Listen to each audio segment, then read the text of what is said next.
अञ्जनानन्दनं वीरं जानकीशोकनाशनं कपिक्षमक्षहन्तारं वन्दे लङ्काभयङ्करम्। श्रीपरादेव्यै नमः, श्रीसिद्धलक्ष्मीदेव्यै नमः, श्रीकालसंकर्षिणीदेव्यै नमः। नमस्कार मित्रों, आज मैं आपके बीच उपस्थित हुआ हूँ एक दुर्लभतम स्वरूप के ऊपर चर्चा करने के लिए। यह स्वरूप है हनुभैरव का।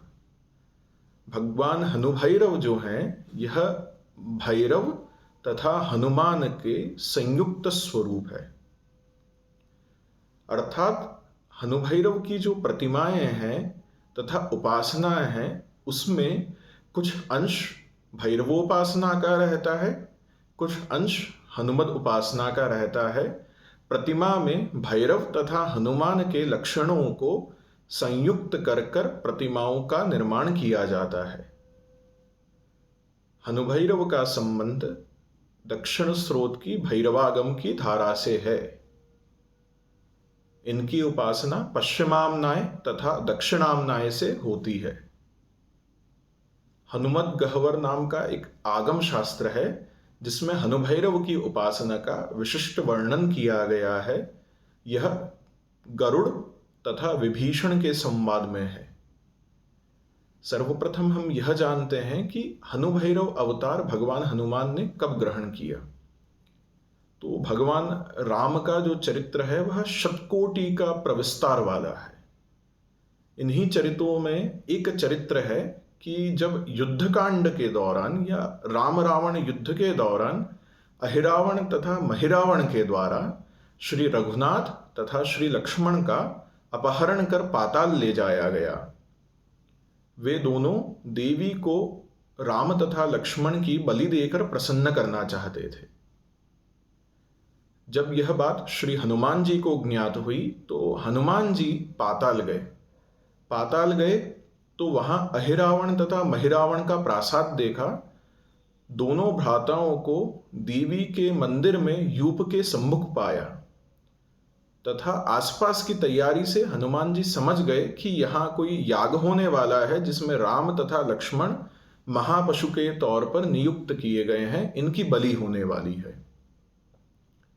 अवसर पाते ही श्री हनुमान जी ने भगवती देवी का विसर्जन कर दिया तथा उनके स्थान पर अपने पंचमुख भैरव स्वरूप में उस स्थान पर अधिष्ठित हो गए।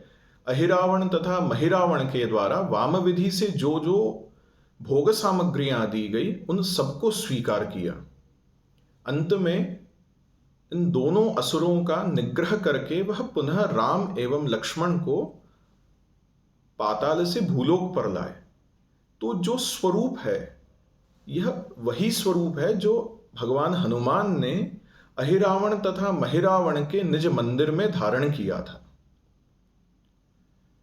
चूंकि अहिरावण तथा महिरावण वामाचार के पोषक थे तथा वामविधि से देवी की उपासना करते थे, तो वामद्रव्यों के द्वारा वह देवियों का यजन करते थे, योगिनियों का यजन करते थे तथा पशु बलि, नर पशु के बलि दिया करते थे।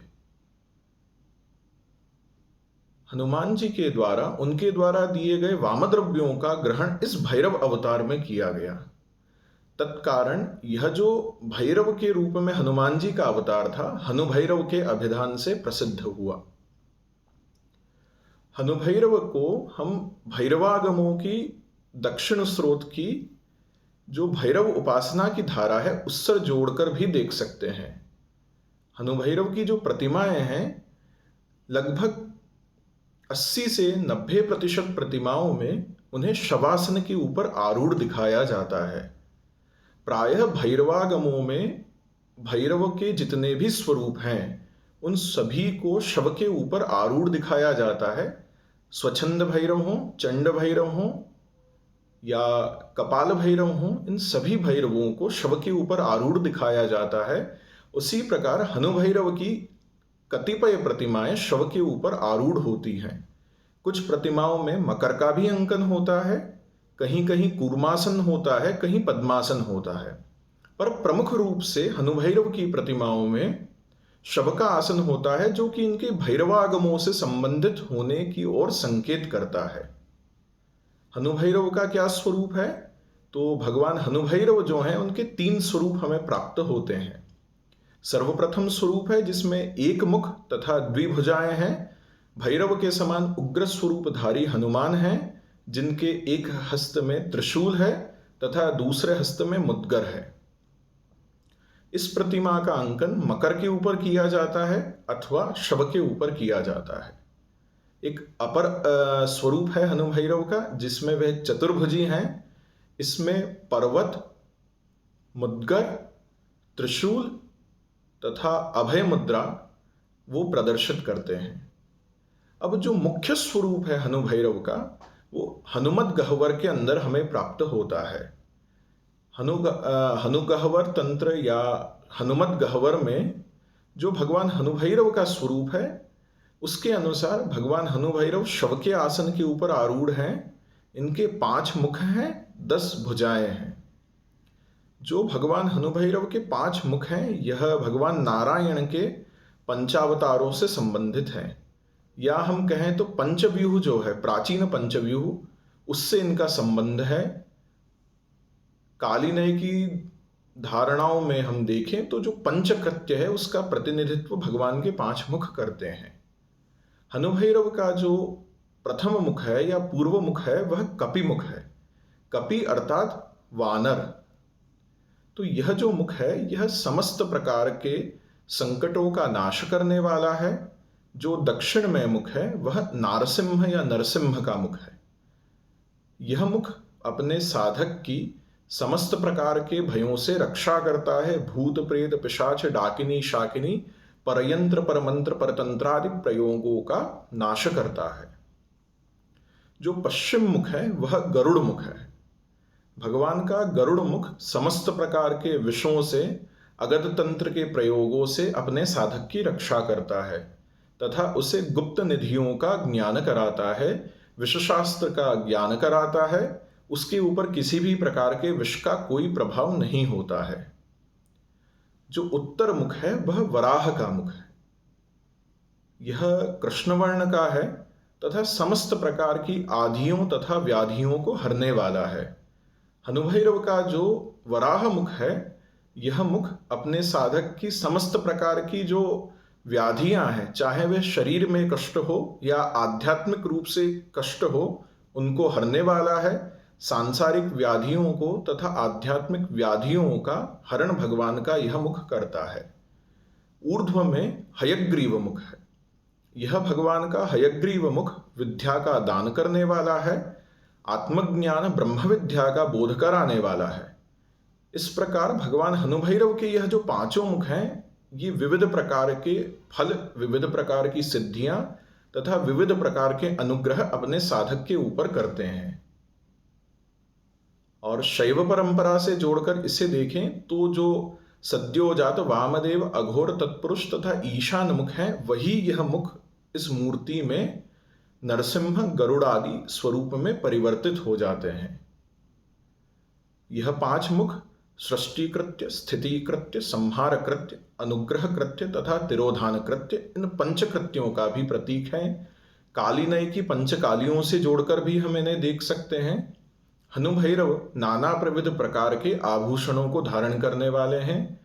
इसमें कहीं कहीं कपाल माला, कपाल से बने हुए आभूषण, हड्डियों से निर्मित माला तथा स्वर्ण के आभूषण आदि सम्मिलित हैं। भगवान हनुभैरव की 10 भुजाएं हैं, जिसमें वे क्रमशः पाश, अंकुश, खट्वांग, कपाल इत्यादि आयुधों को धारण करते हैं।